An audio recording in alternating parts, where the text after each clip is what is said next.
That's right, I'm back once again in another brand new hotel room because I'm not going to keep telling you about the last match tour. You either know or you don't care. What I'm going to do is I'm going to sit here in my very nice, very modern chair, and we are going to talk about Drew McIntyre and CM Punk. There is a very interesting discussion going on at the moment after their little back-to-back on Monday Night Raw. And of course, when they're both cleared and they're both ready to go and they aren't injured, they will have a match, probably at SummerSlam, and they'll probably do something at Clash of the Castle as well. But if you do go on their Twitter, some people are saying, I don't like what CM Punk is doing. And actually, when push comes to shove, I think that Drew McIntyre recently has totally crushed him. Now look, we do have to say that Drew McIntyre's recent run is the best run of his career. Ever since he turned heel sort of towards the end of 2023 and just became a truth teller, but he just did it in a kind of annoying way, everybody kind of opened their eyes and they were like, oh my gosh, the Scottish Warrior is really cool. Why have we never seen this side of him before? Well, I tell you why. Mostly because his contract was coming up and he probably thought, I have nothing else left to lose.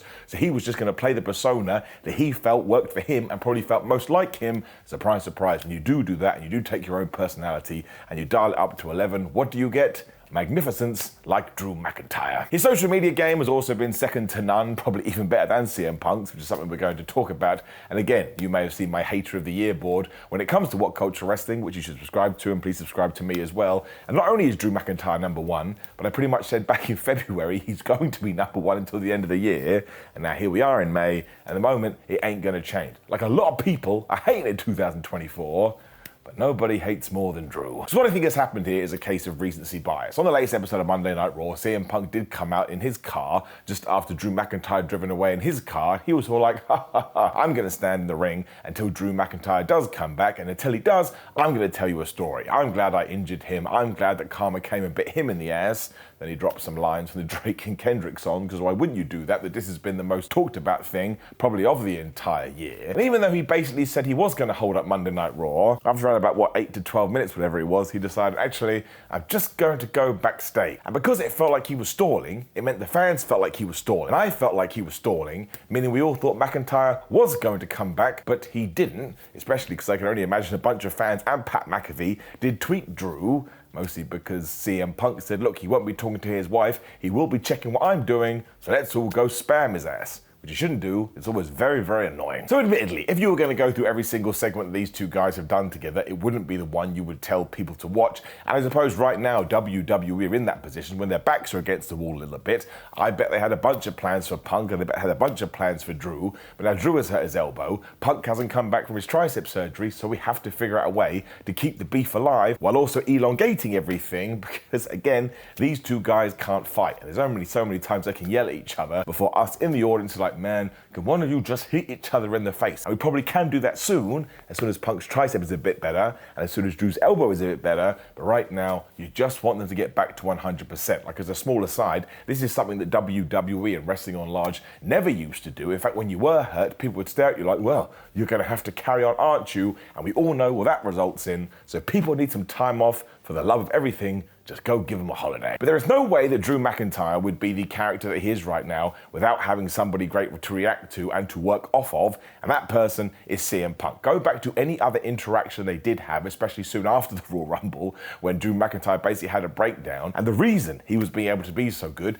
is because CM Punk was giving him a bunch of ammunition. Now, look, I don't know if they're friends or they're not friends, or they've just agreed to say and do whatever the hell they want, including Drew going to Mindy's Bakery when they are in Chicago. But if you didn't have CM Punk firing shots back, and you didn't have Drew McIntyre then taking his word cannon and go and firing a bullet back the other way, then it doesn't work. It's the same with the wrestling match, it's the same with the promo battle, it is the same with everything. It takes two to tango, and just because you had one segment that was a little bit strange, to say the least, doesn't mean all of a sudden you go, oh my gosh, CM Punk has been totally slammed here, and it's all about Drew. Now you can think that, and you can think that Drew is in the driving seat, but I think if you don't have someone like CM Punk, who is a prickly character at best, or, as he said on Raw, a petty person, I think he called himself the pettiest person on the planet, I don't think that you're able to create this magic. And it also begs the question, what do we do when they do have a match? Because it could be 2 months, 4 months, 6 months, I don't know what their return calendar is, and after all that build and all that hype and all that anticipation, you better have something good to give the fans, otherwise, well, you saw what they did with this, they're going to piss all over it.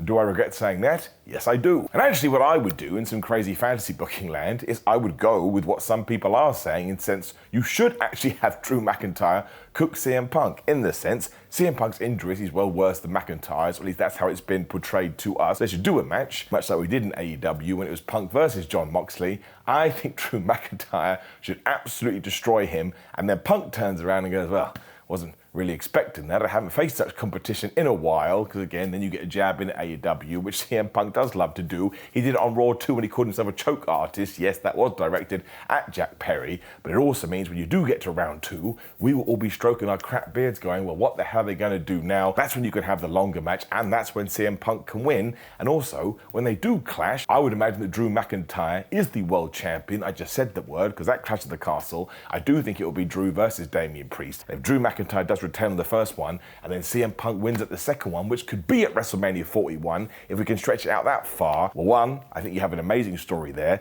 2, I think everyone's going to be super invested. And 3, it means we have to have the rubber match. And then, I don't know, man. I mean, I'm not very good at fantasy booking to begin with. I always get my prediction wrong, but I would be on tenterhooks here, because I can only imagine at that stage, Drew McIntyre will be bigger than ever, probably literally and figuratively. And CM Punk always has a way of making him feel like he is a super big deal. So you could probably make the argument either way. But just when it comes down to it, because Drew is younger, he probably should get the win. What would that mean for the future of one CM Punk? So I just think we are falling into that horrible territory where we go, oh, this is better than that, and that was better than this. And as we know, comparison is the killer of joy. Like, it happens all the time.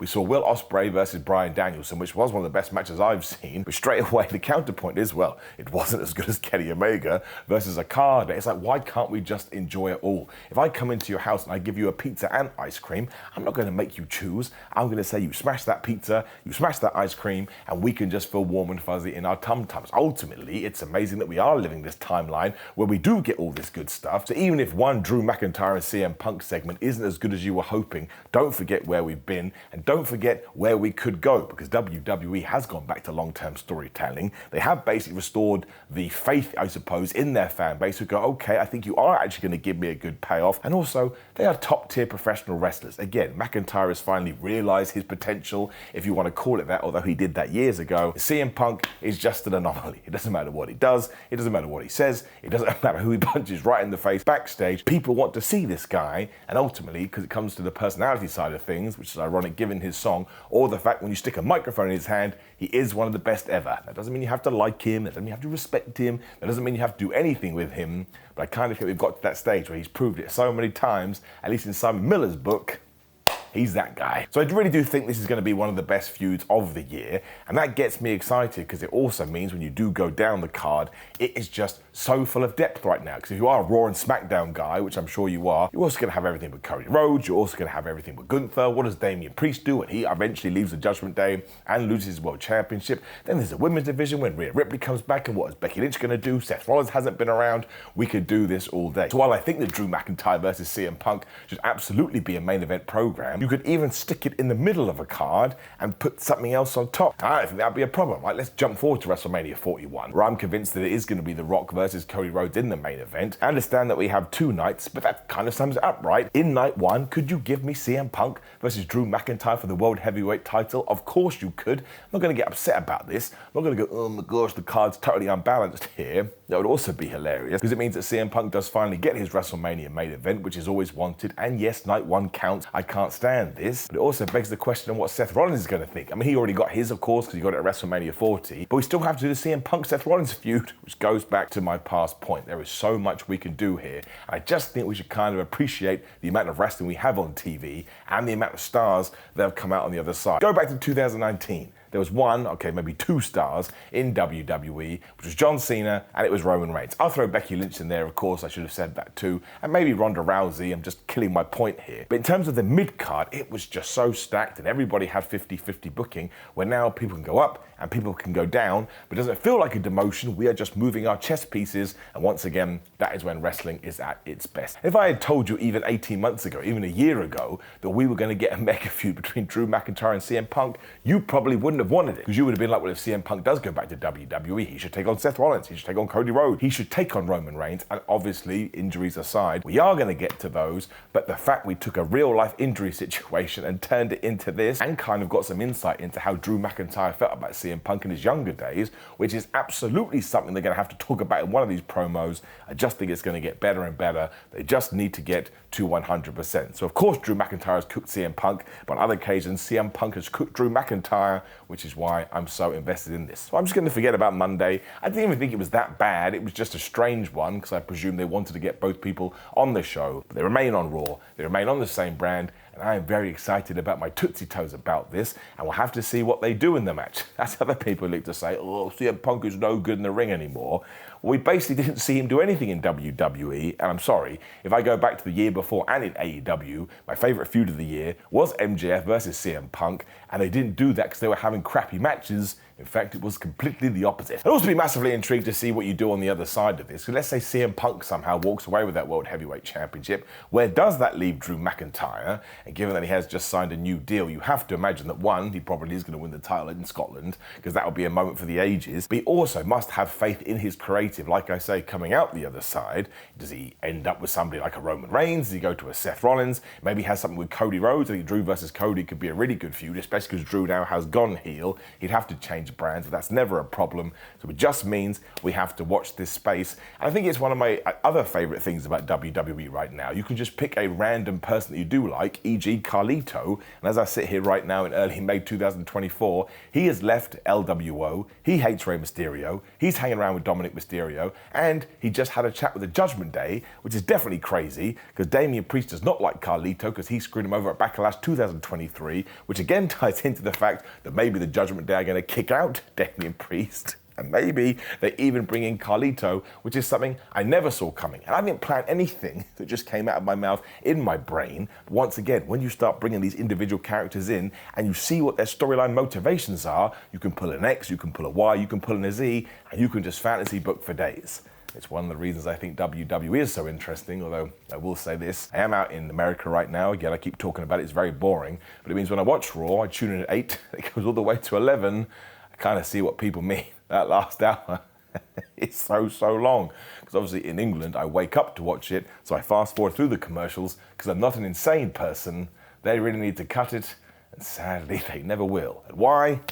Money. Now look, you're going to have loads of opinions about this. Let me know in the comments below, and remember, there's no right, there's no wrong. If you think CM Punk sucks, go for it. If you think Drew McIntyre sucks, go for it as well. Like the video, share the video, and subscribe. Click the video on the screen, which will take you to another video about me ranting. YouTube always appreciates that. And click the notification bell to be part of the notification squad. Otherwise, it's grillandmind.com/Simon. You just have to get 10% off. And if you keep checking their website, go to grillandmind.com/Simon. They are doing 20 and 30% off sales all of the time. So if there's something you want supplement-wise, you should be able to get it at a lower price. Also on patreon.com/Simon316 if you want to give me money, always appreciate that. Simon316 on Instagram and Twitter. It is Simon J. Miller on TikTok. Simon Miller on Cameo, doing loads of those. Keep them coming. And we have t-shirts at prowrestlingtees.com/Simon Miller and at Samson Athletics as well. So cool. I was at one of the Last Match musical shows the other day and someone had a Warm and Fuzzy tee on. This was awesome because it just was, but also that's my best-selling tee. And as I've told you 1,000 times, somebody once said to me, Simon, that t-shirt will never sell. Well, it did.